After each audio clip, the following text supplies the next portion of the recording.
अब यहाँ से हमारा एक न्यू टॉपिक शुरू हो रहा है जो कि एफर्ट्स टू रिड्यूस अनएम्प्लॉयमेंट। हमने ये तो जान लिया कि अनएम्प्लॉयमेंट क्या होता है, उसके टाइप्स क्या होते हैं, कौन से राज्य में कितना अनएम्प्लॉयमेंट है।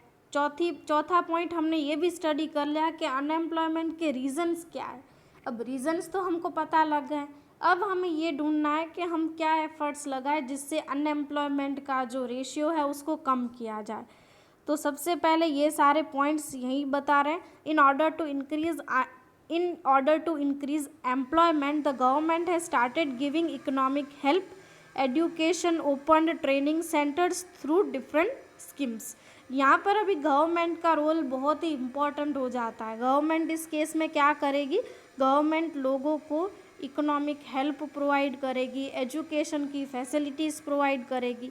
साथ ही साथ गवर्नमेंट काफ़ी ऐसे ट्रेनिंग सेंटर्स भी खोल रखे हैं जिससे क्या हो कि जॉब रिलेटेड ट्रेनिंग सेंटर्स खोल रखे ताकि वो लोगों को ट्रेन कर सके और फिर उनको रोज़गारी दे सके। नेक्स्ट पॉइंट है, labour ministry of the government of India and government of Gujarat have launched Make in India, Skill India and Digital India to provide skill training to educated unemployed young persons। ये भी important है। यहाँ पर क्या है, labour ministry of government, ये एक सरकार है, दूसरी गुजरात गवर्नमेंट की सरकार, इन दोनों ने मिलकर make in India, skill India और डिजिटल इंडिया जैसे प्रोग्राम्स शुरू किए। अब ये प्रोग्राम्स के पीछे का उद्देश्य ये है कि लोगों को स्किल्स और स्किल के रिलेटेड ट्रेनिंग दी जाए, स्किल ट्रेनिंग दी जाए। किनको, जो एडुकेटेड अनएम्प्लॉयड यंग पर्सन है, हमारे देश के जो युवा जो है उनको, जो एडुकेटेड भी है लेकिन वो बेरोज़गार है, उन लोगों को इन प्रोग्राम्स के द्वारा स्किल रिलेटेड ट्रेनिंग्स दी जाती है ताकि उनको रोज़गारी मिल सके। नेक्स्ट है, under the startup India programme loans are provided at concessional rates to enterprising persons to start their industries. Reason तो हमने देखा, आपने पहले ही जान लिया था। रीजन्स में क्या दिया हुआ था कि लोग जो है वो डर रहे हैं नया बिजनेस शुरू करने के लिए। क्यों? क्योंकि उनको ऐसा है कि भाई उनका बिजनेस चलेगा या नहीं, उनके पास प्रॉपर फाइनेंस की फैसिलिटी नहीं होती है। तो इस केस में गवर्नमेंट उनकी प्रॉब्लम्स के सॉल्यूशंस के लिए स्टार्टअप इंडिया प्रोग्राम लॉन्च किया। उस प्रोग्राम के अंतर्गत लोगों को या तो उस बंदे को लोन्स कंसेशनल रेट्स पर देना शुरू किया। उससे क्या हो सकता है कि वो लोग इंडस्ट्रीज शुरू कर सके।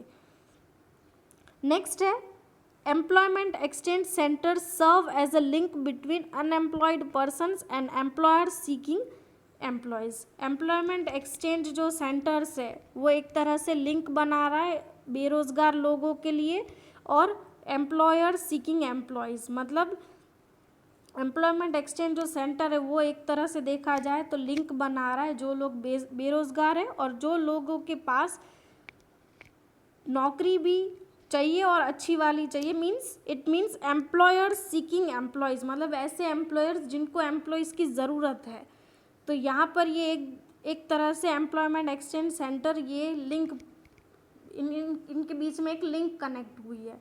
तो यहाँ से क्या होता है, एम्प्लॉयमेंट एक्सचेंज जो सेंटर है ना वो क्या करती है, अनएम्प्लॉयड पर्सनस को ट्रेन करती है और फिर ऐसे जो कंपनी है जिनको ऐसे टाइप के एम्प्लॉयज़ चाहिए होते हैं ट्रेन, वो उनको डायरेक्टली वहाँ तक का प्रेफरेंस देती है ताकि जो भी ट्रेन जो पर्सन है उसको जॉब मिल सके।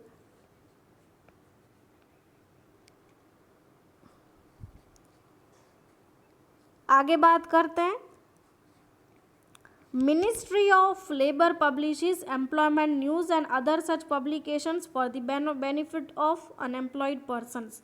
यहाँ पर क्या करती है गवर्नमेंट, जो मिनिस्ट्री ऑफ लेबर है ना वो एम्प्लॉयमेंट न्यूज़ पब्लिश करती है और साथ ही साथ और भी publications, employment related publications launch करती है, पब्लिश करती है ताकि जो बेरोज़गार जो इंडिविजुअल है या तो अनएम्प्लॉयड पर्सन है उसको इन चीज़ों का जो है लाभ मिल सके।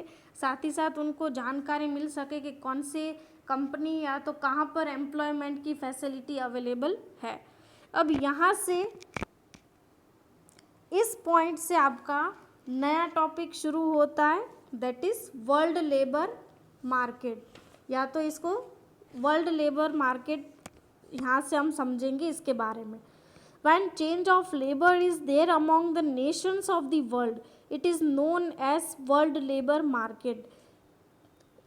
लेबर्स को चेंज करना पूरे is there among nations of the world, अलग अलग नेशंस में लेबर्स को चेंज करना। Workout of brain power for educational knowledge. अब देखा जाए तो वर्ल्ड लेबर मार्केट का सिंपल मीनिंग ये होता है कि कोई लेबरर्स एक कंट्री से दूसरे कंट्री में मूव करते हैं, चाहे फिर वो एम्प्लॉयमेंट पर्पस के लिए हो, बिजनेस के लिए हो, ट्रेडिंग के लिए हो, या तो हायर एजुकेशन के लिए हो। तो ऐसे केस में उसको बोलते हैं movement of labour at international level. तो यही पैराग्राफ में लिखा हुआ था, workout of brain power for educational knowledge, higher technical knowledge and skill development in search of more income, more facility, better job is brain drain और migration at the international level। ये paragraph में मैंने जो explain किया वही चीज़ लिखी हुई है। अब आते हैं हम सेकेंड लास्ट पॉइंट पे। As a result of migration to other countries और due to permanent settlement of intelligent and talented people facing a great flow of personalities having talent and intelligence, technical knowledge and scientific attitude। यहाँ पर इसका meaning क्या हो रहा है कि ज़्यादा से ज़्यादा टैलेंटेड पर्सन जिनके पास काफ़ी इंटेलिजेंस, स्किल, बहुत अच्छी पर्सनालिटी हो, काम के लायक हो, बहुत ही ज़्यादा हाई लेवल का अंडरस्टैंडिंग हो, टेक्निकल नॉलेज हो, ऐसे लोग दूसरी कंट्री में माइग्रेट कर जाते हैं और या तो फिर वो वहीं पे ही परमानेंट सेटल हो जाते हैं। तो उससे क्या हो रहा है कि जो भी इंटेलिजेंस है और ये टैलेंटेड पीपल एक ही जगह पर रहकर ज़्यादा से ज़्यादा इनकम कमा सकते हैं। नेक्स्ट पॉइंट पे आते हैं, last point, countries receiving foreign exchange as a part of income due to the migration of people to foreign countries for job. In this way problem of foreign exchange is solved to certain extent। अब यहाँ पे last point में क्या आपको बताया हुआ है कि जो कंट्रीज़ फॉरेन एक्सचेंज के दौर पर जो इनकम अर्न करती है, क्योंकि अगर सपोज़ इंडिया से कोई लेबर बाहर ऑस्ट्रेलिया जा रहा है तो उस केस में वो बाहर की करेंसी ला रहा है और इससे क्या हो रहा है कि फॉरेन एक्सचेंज की जो प्रॉब्लम्स है वो देखा जाए तो काफ़ी हद तक सुधर गई है। So I hope you are clear with this chapter. फिर भी आपको कोई डाउट लगे तो आप मेरे से पर्सनली कंसल्ट कर सकते हैं।